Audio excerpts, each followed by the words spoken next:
subscribe ya teman-teman.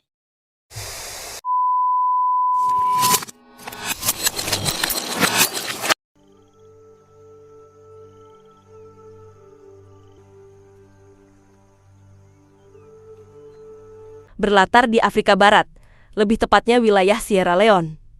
Ketika perang saudara sedang berkecamuk, kisah diawali dengan memperlihatkan seorang pria berkeluarga bersama Solomon Fandi, di mana Solomon ini memiliki seorang istri dan 3 orang anak, yang salah satunya adalah seorang laki-laki berusia 11 tahun, bernama dia Fandi, kita panggil saja Kipli. Ketika Solomon sedang mengantar Kipli ke sekolah, muncullah sekelompok pemberontak yang menolak pemerintahan, di mana Solomon lari menuju rumah dan menyuruh istri dan ketiga anaknya untuk lari sejauh mungkin.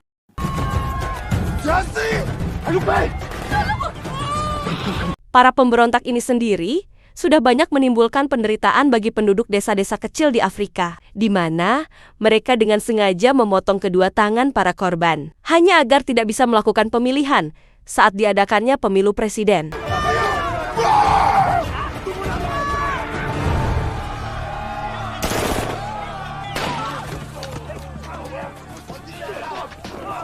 Ketika Solomon yang akan dipotong tangannya, seorang kapten ketua pemberontak yang bernama Kapten Poison pun menghentikan hal itu, oleh karena menganggap jika Solomon bisa berguna sebagai pekerja tambang berlian yang dipekerjakan secara paksa.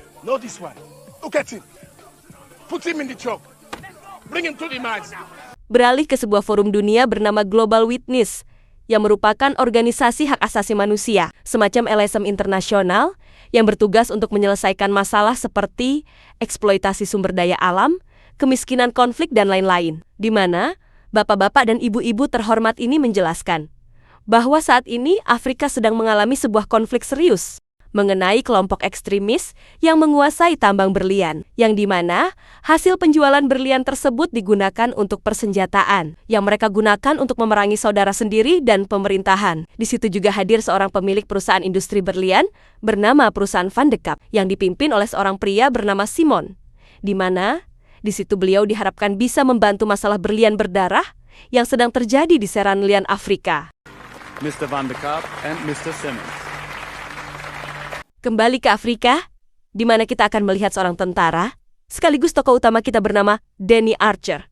Ini orangnya, di mana Danny bekerja sebagai pemasok atau penyuplai senjata bagi para pemberontak dengan imbalan berlian itu sendiri. Yeah, so many, I don't know what to do with them all. Hey, Aja, next time you bring satellite TV, I want to see P1. Ya. Danny tentunya tidak bekerja sendiri, karena dia memiliki atasan atau bos, seorang kolonel bernama Kolonel Kotsi, yang dimana beliau ini memiliki akses ke industri perdagangan senjata ilegal, yang tentunya memiliki apa yang dibutuhkan oleh para pemberontak tersebut. Hey, I'm talking to you. Stop! Karena kolonel sendiri masih tinggal di Afrika, lebih tepatnya di ibu kota Afrika, Danny pun berjalan kaki dari kamp pemberontak menuju ke rumah si kolonel, yang dimana saat dalam perjalanan menuju ke sana, Danny dihadang oleh beberapa tentara Afrika yang berhasil menemukan berlian di dalam kulit domba, yang pada akhirnya membuat Danny harus ditahan atas kasus penyelundupan.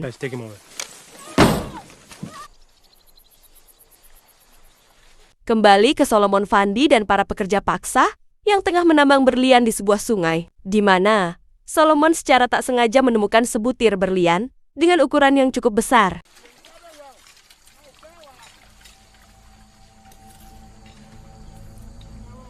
Saat itulah, Solomon berinisiatif untuk menyimpan untuk dirinya sendiri, di mana dia dengan cerdasnya mengapit berlian itu di antara kedua jari kakinya, dan pura-pura izin berak untuk mengubur berlian tersebut.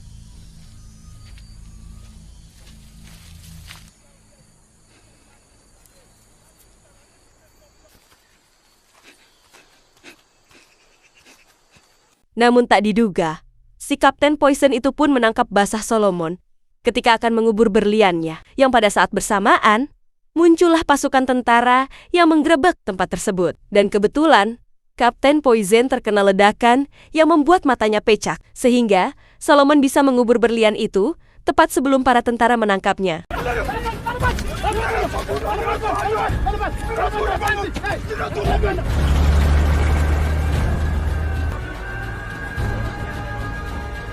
Dan secara tak terduga, Solomon ditempatkan di sel yang bersebelahan dengan si Dani, di mana saat para tentara membawa Kapten Poison, dia pun teriak-teriak kepada Solomon mengenai di mana dia menyembunyikan berlian terbesar yang pernah dilihatnya. Yang hal itu langsung didengar oleh Dani, yang merupakan seorang maniak berlian dan pemburu keuntungan. Where did that money? Ink one. I saw you take. You're mad. I do not know you. Liar! I saw it with my own eyes. Ketika Dani ditebus oleh temannya, Dani pun meminta si teman untuk menebus seorang pria bernama Solomon Fandi, yang tentu saja Dani berniat untuk mendapatkan berlian tersebut dengan menggunakan Solomon sebagai jalannya. Listen, his name is Solomon Vandy, all right? Vandy Cop is gonna want that stone, whatever they say. You just get him out. Sesampainya di kontrakan, Dani pun mencongkel salah satu giginya, yang ternyata isinya satu butir berlian kecil, yang mana sebagai seorang tentara bayaran sekaligus penyelundup berlian profesional. Dani tentunya selalu punya ide-ide berlian, dengan menyembunyikan berlian di spot yang tak terduga.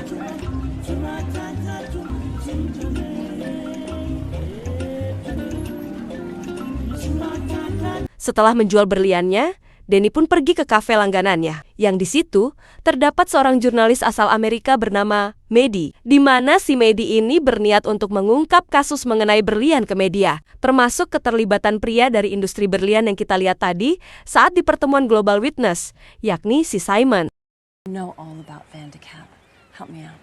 Well, off the record, I like to get kissed before I get fucked, huh? Kembali ke Solomon yang telah ditebus oleh temannya Dani, dan juga diberikan bekal untuk dia hidup di sini, di mana Solomon langsung pergi ke kamp pengungsian untuk memeriksa daftar nama keluarganya, yang setelah dicek satu persatu, tak ditemukan nama istri atau anaknya. Bahkan, petugas di sana pun terlalu sibuk untuk bisa membantu Solomon mencari keluarganya.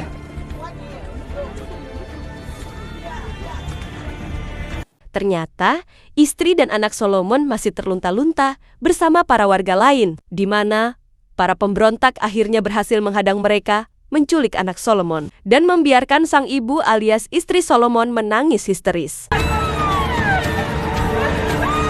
Dan ternyata, anak-anak yang diculik oleh para pemberontak ini akan dijadikan pasukan mereka, di mana anak-anak tersebut akan dicuci otaknya dan didoktrin dengan paham yang bertentangan dengan kemanusiaan, hingga mereka akan menjadi patuh dan setia terhadap bosnya, yakni si Kapten Poison. Beralih ke ibu kota Afrika, di mana Dani terlihat sedang bersama sang atasan, yakni Kolonel Kotzi, yang intinya, si kolonel ini agak kecewa dengan pekerjaan terakhir Dani, yang mengakibatkan berlian-berlian tersebut disita pihak berwajib. You were a good soldier, but I made you better, didn't I? Dan dari sumber informan yang terpercaya, sang kolonel ternyata sudah mengetahui bahwa Dani mengenal seorang pria lokal bernama Solomon Fandi, yang katanya memiliki sebuah batu berlian terbesar yang pernah ditemukan, di mana yang awalnya Dani berencana untuk memiliki batu itu untuk diri sendiri, kini malah harus terpaksa mendapatkan batu tersebut untuk menutupi kerugian dan membayar hutang-hutangnya kepada sang You kolonel. went bad and you owe me money. I'll take a stone as payment. If you say so, sir. Singkat cerita, Dani pun langsung menemui Solomon untuk membujuknya, menunjukkan di mana dia menyimpan berlian tersebut, yang mana Dani berjanji akan membantunya menemukan anak dan istrinya, asalkan Solomon mau memberitahu batu berlian itu disembunyikan. Awalnya Solomon menolak permintaan Dani, tetapi setelah mendengar tentang bantuan untuk menemukan keluarganya, ditambah kemunculan para pemberontak yang sudah sampai ke perkotaan, membuat Solomon tidak memiliki pilihan lain selain menyetujui kesepakatan tersebut. Dan lagi-lagi, kita akan melihat betapa kejam dan bengisnya para pemberontak ini, di mana mereka dengan teganya menembaki semua orang, yang notabene masih saudara mereka sendiri, sampai-sampai membuat seisi kota kecil ini hancur dalam sekejap.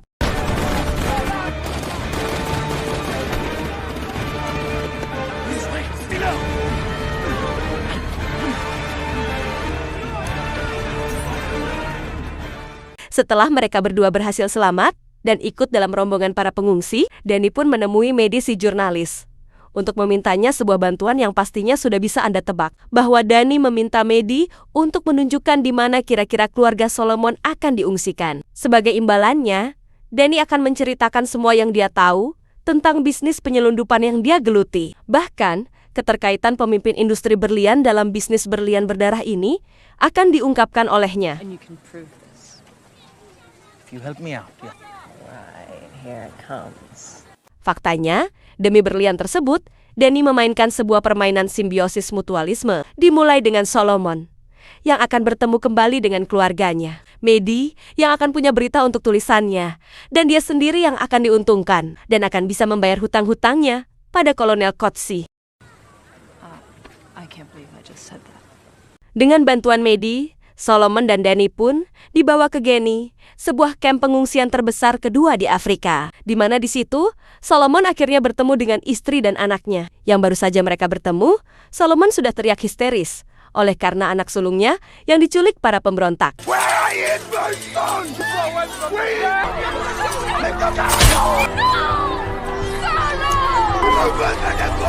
Karena perang sipil masih terjadi, semua pengungsi pun belum bisa keluar dari kamp ini demi keamanan mereka sendiri. Di mana hal itu jelas membuat Solomon menjadi sangat sedih. Karena selain belum bisa berkumpul bersama istrinya, dia juga memikirkan kondisi anak sulungnya yang entah bagaimana nasibnya sekarang.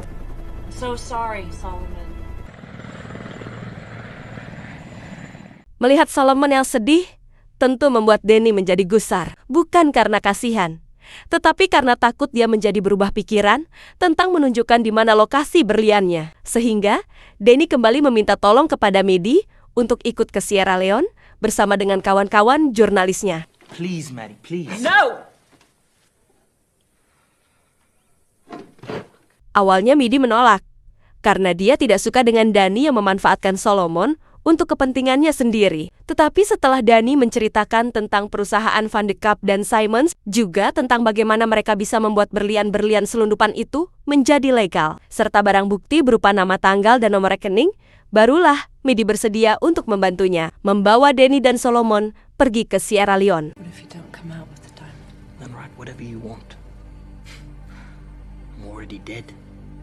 Dengan menyamar sebagai wartawan, Danny dan Solomon pun akan ikut naik bus bersama konvoi para jurnalis, yang mana Solomon awalnya menolak melakukan hal itu karena tidak terbiasa berbohong dan berakting. Tetapi Danny meyakinkan bahwa jika Solomon ingin menemukan anaknya, maka dia tidak memiliki pilihan lain selain melakukan hal tersebut. So when people in your country read it, they will come help us, yes? Probably not. Perjalanan mereka pun sempat tertunda ketika jalur yang mereka lalui terjadi baku tembak antara tentara dan para pemberontak, di mana Solomon yang ingin membawa seorang anak yang terluka pun akhirnya pindah mobil bersama Danny dan Maddie, yang saat melanjutkan kembali perjalanan, tiba-tiba Charging an entrance.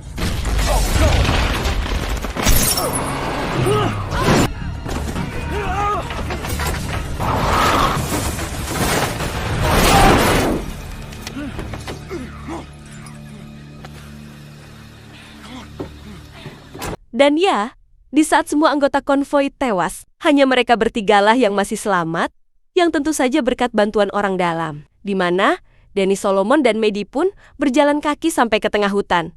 Yang di situ sudah ada beberapa orang bersenjata dari suku Kamajor, sebuah milisi lokal, yang tidak ikut campur dalam urusan perang saudara ini, dan lebih mementingkan tentang keselamatan keluarga mereka sendiri. Excuse me. Dan ketika situasi sedikit tegang, Maddie yang cerdas pun langsung mengeluarkan kamera dan mengatakan bahwa mereka bertiga sengaja datang ke sini untuk mendapatkan berita tentang perjuangan suku Kamajor melawan pemberontak. Yang hal itu langsung membuat mereka melakukan selfie untuk pertama kalinya. So do you think they've read your work? Danny dan kawan-kawan pun dibawa ke tempat penampungan anak milik seorang pria yang baik hati bernama Benjamin, di mana sebagian besar anak-anak di sini adalah anak-anak yang berhasil diselamatkan dari para pemberontak yang telah mencuci otak mereka dan mendoktrinnya dengan hal-hal berbau kekerasan. It is what they do that makes them good or bad. Disitulah Danny dan Maddie akhirnya mengobrol lebih dalam tentang kehidupan mereka masing-masing, di mana Maddie akhirnya benar-benar dibuat simpati ketika mendengar kisah hidup Danny yang sudah tinggal di Afrika sejak kecil. I got sent away to South Africa in 1978 with a Munt Silveranos. Saat itu usianya masih 9 tahun, ketika ibunya diperkosa dan ditembak lalu sang ayah sendiri dipenggal, dan tubuhnya dikaitkan di atas pintu gudang rumahnya, sehingga Dani kecil sudah mulai hidup mandiri. Dengan kerasnya lingkungan yang membuat dia akhirnya bertemu dengan Kolonel Kodzi, yang merekrutnya menjadi tentara dan membuat Dani menjadi sosok yang cukup kuat di lapangan. Namun seiring berjalan waktu dan seiring hawa nafsu manusia yang terus bertambah, Kolonel Kodzi mulai menekan Dani dengan mengungkit-ngungkit kebaikannya di masa lalu, berikut dengan hutang-hutangnya. Yang hal itulah faktor utama Dani ingin mendapatkan berliannya, supaya bisa mendapatkan uang yang banyak, dan pergi dari benua ini. God ever forgive us for what we've done to each other.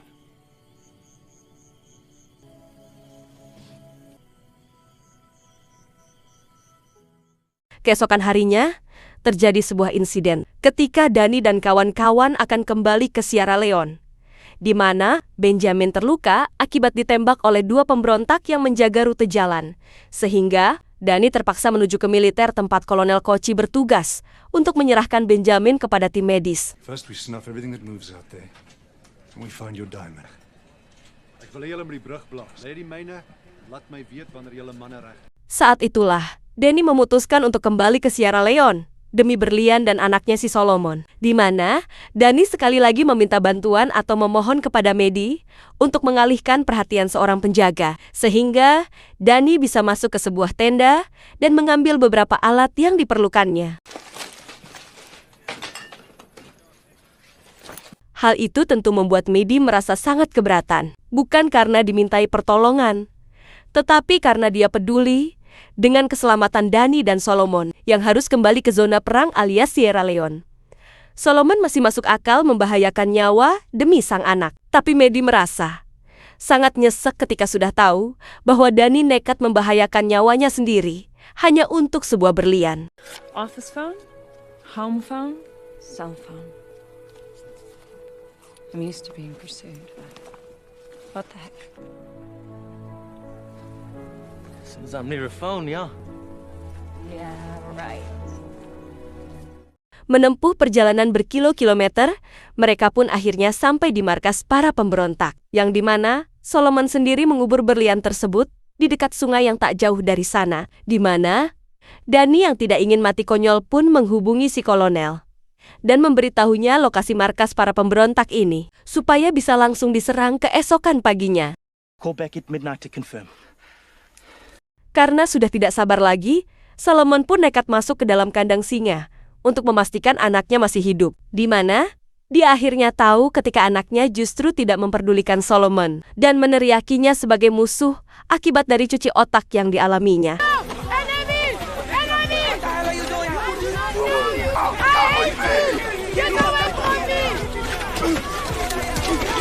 Dan keesokan paginya, Solomon kembali harus bertemu dengan si Kapten Poison, yang sekarang matanya sudah pecak sebelah, yang memaksa Solomon untuk menunjukkan di mana dia menguburkan berlian tersebut, yang pada saat bersamaan muncullah Kolonel Kochi dan pasukan, yang langsung membombardir markas mereka.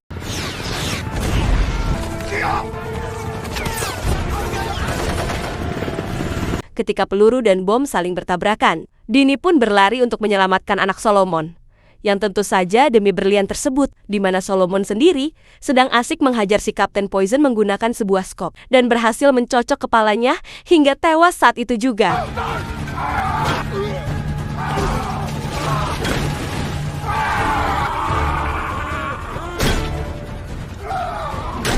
Setelah para pemberontak berhasil dibinasakan, kini saatnya kita kembali ke urusan berlian di mana si kolonel memaksa Dani untuk menekan si Solomon supaya segera menunjukkan lokasi berlian itu disimpan, yang dengan menggunakan anaknya, Solomon terpaksa harus menuruti semua perkataan si kolonel. What do you say, Mr. Vandy?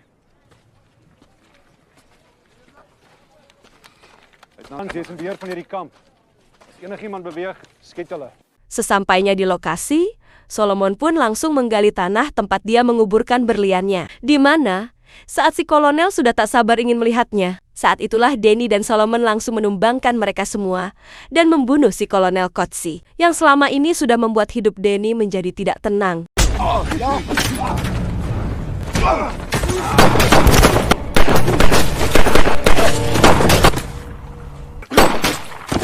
Dan betapa terkejutnya Dani ketika dia merasakan sakit pada bagian samping dadanya, yang setelah diperiksa, ada darah yang mengucur dari situ. Yang ternyata, Danny sempat tertembak saat kejadian barusan.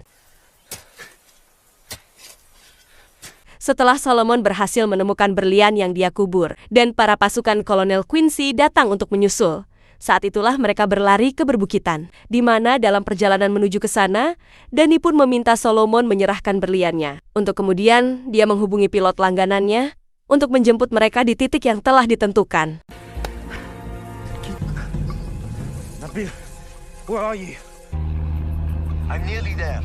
Kondisi Danny yang terluka parah dan mulai melemah pun membuat Solomon terpaksa harus menggendongnya, di mana saat pesawat jemputan sudah datang, Danny pun merasa bahwa mungkin inilah akhirnya, bahwa dia tidak akan sanggup lagi untuk bertahan. Sehingga, Danny yang masih memiliki hati nurani sebagai seorang manusia pun memberikan berlian itu kepada Solomon dan menyuruhnya untuk naik ke dalam pesawat jemputan yang akan membawa dia dan anaknya ke tempat aman.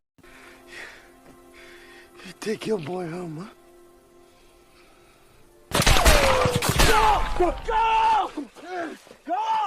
Di detik-detik sekarat, Danny pun menghubungi nomor yang diberikan Mehdi yang saat ini sudah berada di London, di mana Danny meminta bantuan kepada Mehdi sekali lagi untuk mau membawa Solomon dan keluarganya ke London, juga membantunya untuk menjualkan berliannya, supaya Solomon dan keluarganya bisa hidup layak. Dan untuk terakhir kalinya, Danny menyampaikan sebuah ungkapan yang tidak lebay, tapi cukup membuat Mehdi bersedih, yakni aku sangat senang bertemu denganmu.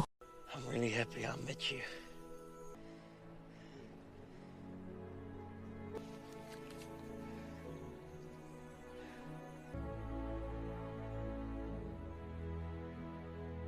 Singkat cerita, Solomon terlihat sudah berada di London berkat bantuan Mehdi, di mana mereka berdua sudah menyusun rencana untuk mengungkap semua kebusukan Simon sang pemilik perusahaan berlian Van de Kaap, di mana Solomon meminta Simon untuk membuatkan visa dan mengurus semua kepindahannya keluarganya ke London, juga dengan satu koper uang yang telah disepakati. Yang setelah semua itu selesai, barulah Solomon akan memberikan berliannya. I want what was promised to me by Mr. Archer. Well, may I see what I'm buying? You will get the stone once my family is here. Dan ketika Solomon akhirnya bisa kembali berkumpul dengan keluarganya, juga dengan Simon yang sudah mendapatkan apa yang diinginkannya. Saat itulah, Mehdi diam-diam mengambil gambar Simon sebagai barang bukti atas semua berlian ilegalnya, sehingga secara tidak langsung membuat kehidupan Solomon menjadi lebih baik, yang pada saat bersamaan membuat kebusukan perusahaan Van de Kaap akhirnya terungkap.